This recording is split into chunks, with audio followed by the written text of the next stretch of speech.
What's up, gang? Case here with our CrossFit strength work for Monday, March 8th.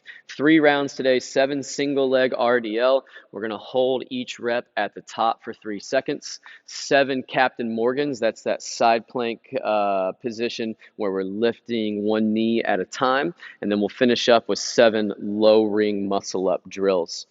On those single leg RDLs, our 2 big goals here are balance with hips square and chest square to the ground. And the other big goal is staying long through our heel all the way up through the back of our head. So if that means doing this motion with no weight, that's totally okay. I'd rather see control with no weight versus a lot of struggle with weight.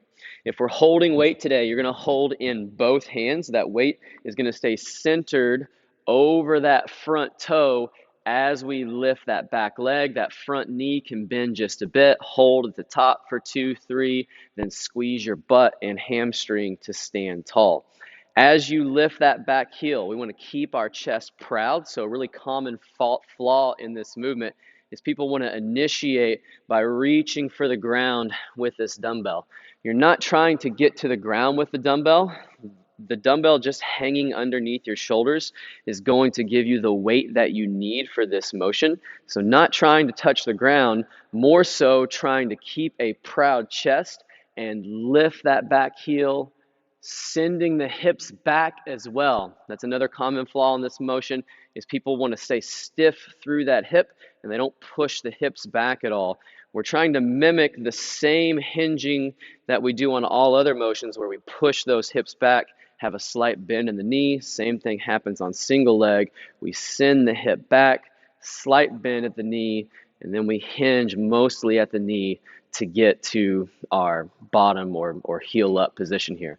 Last thing here, check those hips. Don't let them be rolled out. Make sure they're rolled square to the ground. Another good check for that is my back toe pointed straight down when I'm up at the top. After that, we've got 7 Captain Morgans.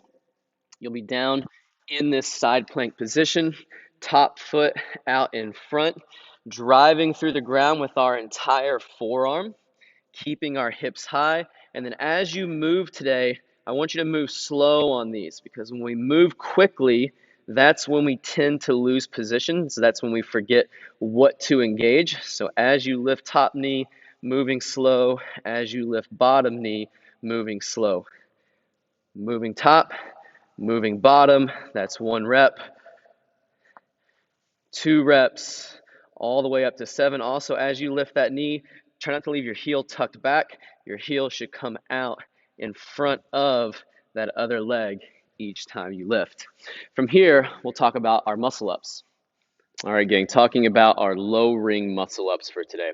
Even if you're not quite ready to try muscle ups from the high rings, the low ring muscle up can still be a good skill as well as strength piece because we're still having to pull through our shoulders. We're having to use this transitional strength, which a lot of us are missing. And then we're also still working that dip motion.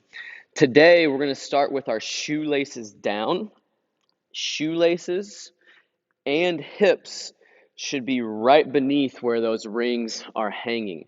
We'll get a false grip from there. So remember, you lay that wrist through the ring and then you pull your thumb back through and you try to keep that wrist bent. From here, as you pull, I want you to look towards the ceiling. I want you to push that chest up towards the ceiling as well. And I want you to pull towards your rib cage. There's 3 important positions here. Pulling to the ribs. Once we get to the ribs, we're going to transition into a low ring dip. This is probably the biggest position I saw people missing when we worked on these last week. So hold in this low ring dip position for a moment. Then from here, if you need your toes, you can jump out of the bottom. If you can do it with just your arms, then press out of the bottom to the top position. And then I want you to revisit those positions on the way back down. Find that low dip position and then try to slide your fists next or in contact with your ribs and your chest as you come back to this hanging position and then lower yourself back to the ground. So putting it together, full speed now, pull to the ribs, transition through, hold the bottom of your dip for just a moment, press out through the top, Find the bottom of the dip again, and then keep those rings against you as you lower back down. You'll find that's pretty difficult, and that's where you start to build some of that needed strength to get through the transition piece. You've got 7 reps of those today. If you need to take a little break in the middle, that's okay. Just be sure to accumulate 7 each set. Good luck on today's strength work, and we'll see you back soon for our Metcon.